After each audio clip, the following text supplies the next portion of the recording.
月之暗面。第6章，旧硬盘。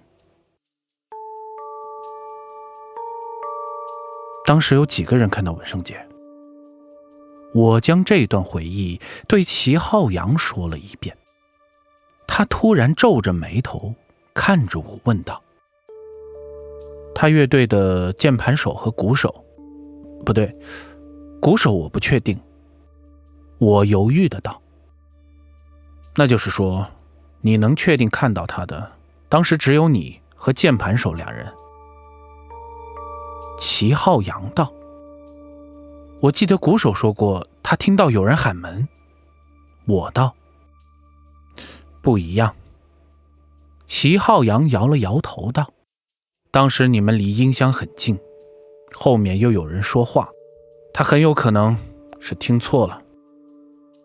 我并非不想承认这可能是幻觉所致，但齐浩洋这个人就这个毛病，有的时候太过于理性，很让我无奈。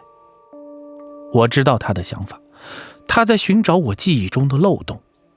如果整个事件就只有我一个人说当时看到了文生杰，那就好办了，他会很自然地告诉我那是我的幻觉。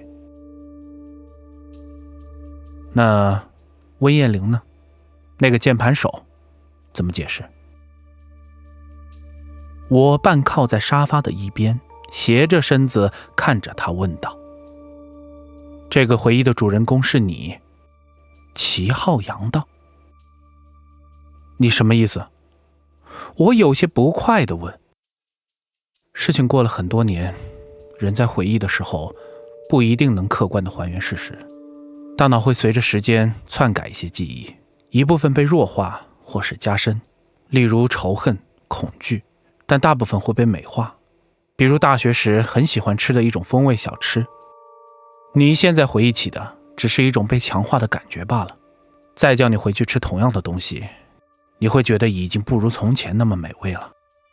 齐解释道：你是说这是我臆想出来的？我道。他看出了我有些不爽，道：我不是这个意思，阿文。我这么说吧。说话间，他将剩下的半瓶红酒拿了起来，为我倒上了小半杯。这次我没有拒绝。记得我念高中的时候，喜欢隔壁班的一个女生，每次见到她笑的时候，就感觉我吃了糖一样开心。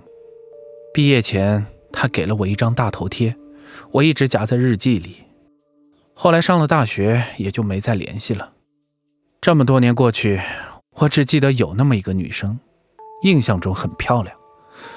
可直到有一年，我翻开日记本，看到这张10多年前的照片时，着实被吓了一大跳。我在想，我当时怎么会喜欢上她的？以我现在的审美，那只不过是一个相貌平平的女生罢了。齐浩洋一边倒酒一边笑着道。我也笑了，2个人碰了碰酒杯。我口中抿着酒，靠在沙发上欣赏着音乐。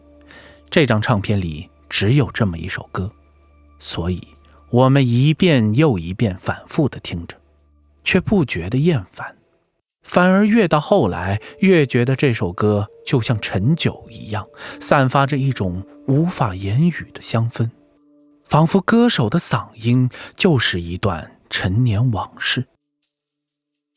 我独自一人走在回家的路上，那小调的旋律就一直盘旋在我的头顶。不是我不同意齐浩洋的观点，因为他不是当时的我，所以那种亲身经历不能以他的个人观点而否定。我记得当时的温艳玲坐在地上痛哭的样子，几个男生都免不了红了眼眶。最后是我们将她架起来才送回的寝室。第2天下午，我取消了所有乐手的录音，没想到他还是要求我帮他录完键盘和人声的部分。那份录音文件我没有拷贝出来，因为第二天晚上的录音，温燕玲完全不在状态，键盘老弹错音，甚至唱着唱着就哭到停不下来，所以成了半成品。好在当时还有助理，他比较会安慰女孩子，要不然我真不知道该如何是好。到家后，我的脸微微发着烫，睡前洗了澡，却怎么也睡不着。我上网搜索着有关温燕玲的信息，因为那件事之后，大家就忙着实习，各奔东西，所以第二天晚上的录音结束之后，就再也没有见过他。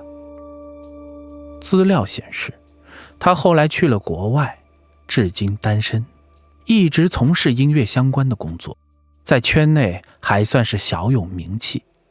但由于他坚持的风格和嗓音比较小众，所以不太好找。照片上的她已然是一个成熟的都市女性，淡淡的眼影，修身的长裙，她看起来比记忆中的那个女生多了些许风韵，但至今未变的还是那一缕乌黑的刘海。我有些后悔刚才没让齐浩洋把光盘里的歌拷贝出来，这样我就可以直接放在电脑上听了。想到这里，我的脑海中突然闪过一个念头，那个未完成的录音文件。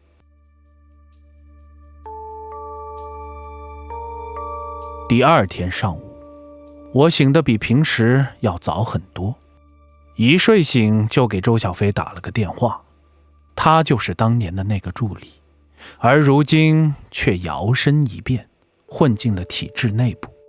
现在想想，人生确实有如长跑，一时的成就并不影响一个人的将来。记得那时的周小飞只是一个普普通通的学生，没想到如今已成了市电台的主任。虽然我与他走得不算近，但彼此都还是很惦念着那份友谊。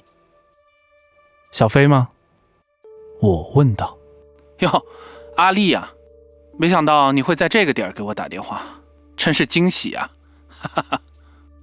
周小飞有些意外的道：“有件事想请你帮个忙，有时间吗？我请你喝杯咖啡。”我道：“什么事儿啊？下午晚点吧，我今天一天的会。”一听到帮忙，对方的语气还是显得些许下沉。我约了个离他单位不远的一家书店，这个位置正好离我们当时的大学也不到2公里。见他之前，我先去了一趟学校，但是没有见到一个熟人。戏里的一切都是如此熟悉，却又如此陌生。恐怕有4年没见，他的体型已经膨胀到了2倍，看上去还算精神，但藏不住的是，被剪短的两鬓已然显出了些许银白色。我正想拿他打趣，没想到他开口的第一句话竟让我有些难堪。有什么事你就直接说吧，我等会儿还要去处理点事情。他看了看手机，立时又反扣在小木桌上，对我道。他的语气让我心头一凉，我这才意识到，没有错，世界在变，大家都在变，或许只有我心中的一些人一些事没有变，但我不愿承认这都是我一厢情愿的想法。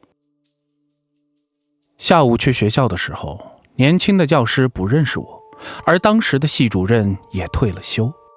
我总觉得周小飞会抽时间陪我一起再去一次，但是我猜错了。听完我的想法之后，桌上的手机拼命地震动着。在接通那则电话的前几秒钟内，他委婉地拒绝了我天真的想法。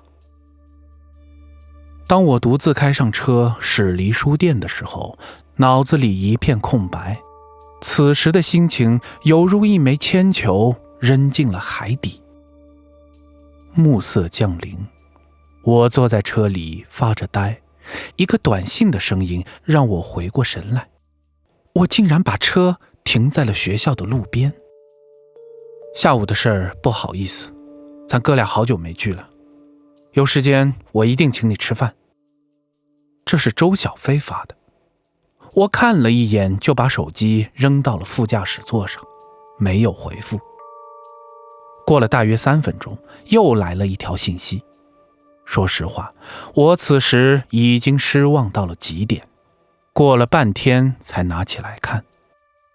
学校那边我帮你打过电话了，5点半下班以前你找徐老师，130。我没有回复他半个字，迅速将车开进了学校的停车场。我在5点22分见到了接应我的那位徐老师，下午见过，不过这时的态度要和善许多。您是厉老师吧？现在录音棚归我负责。您是要考什么资料来着？我很清楚他的内心想法，真不想耽误他下班的时间，所以只是简单的道：是这样，我需要考一份06年的录音文件。